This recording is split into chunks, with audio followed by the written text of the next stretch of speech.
Hey, what's up? We're just mocking up the front GTO grill on this car because I had to see if this nose was better than this nose. And it seems when I close the trunk, when I close the hood with this nose on, it would hit all about right here.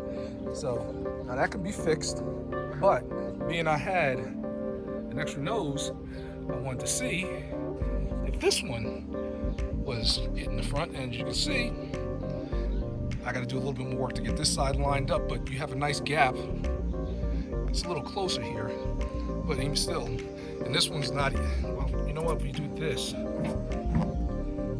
you still have a nice little gap. And plus, this is an aftermarket fender, so I have a GM fender, which is what I'm going to use, and we'll see what happens, man. Tell me what you think. It's looking pretty GTO-ish. We'll get a new rad support, new radiator, and it's coming soon.